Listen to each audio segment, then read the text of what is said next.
They say the best way to fail at something is to never try at all. But I have a working brain, and I know that you can fail spectacularly even if you do try.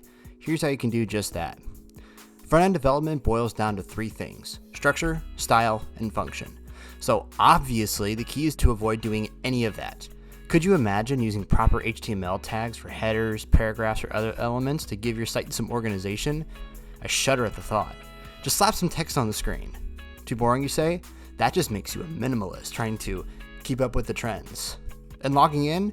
Forget about it. Let users access everyone else's information openly. Or even better, turn your site into a museum. No user input allowed. Now you're truly avant-garde, and generations will appreciate your bold vision. Next up, style, the second pillar of front-end.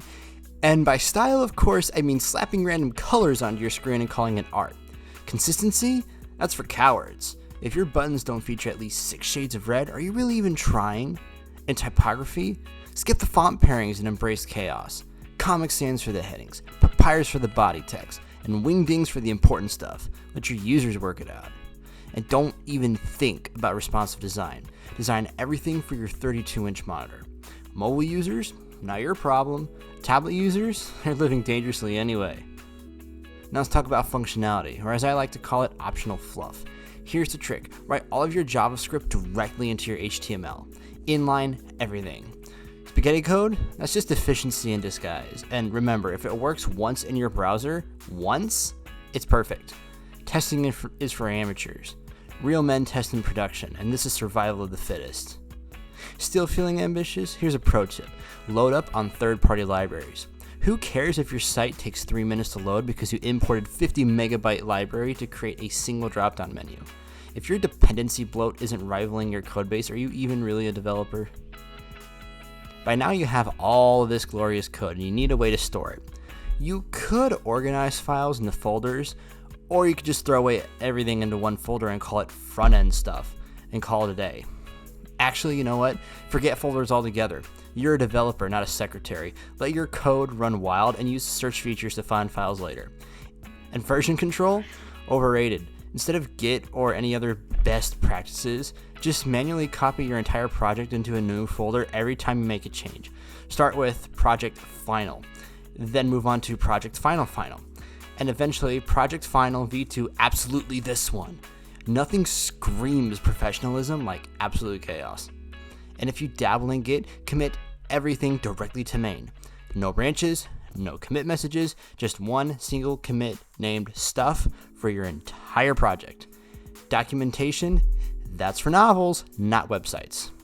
Okay, so you made your site, you've deployed your files, and then bam, a 404 error. Not to worry, you're a master programmer.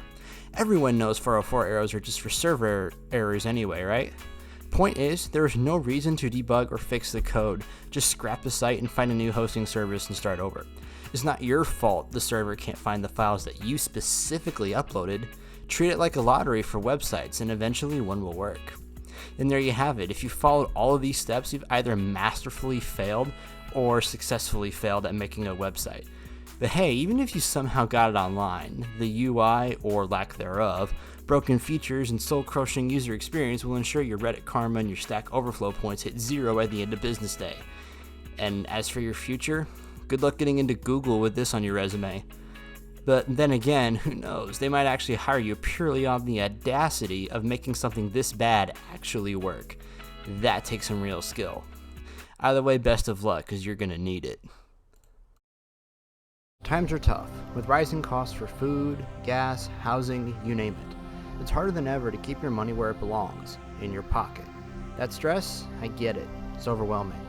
That's why I'm working on Trinity Capital, the ultimate app for learning financial literacy. It's super realistic, with a clean design and built-in lessons to help you master your money. And the best part, it works on any device with an internet connection. Right now, you can test it for free.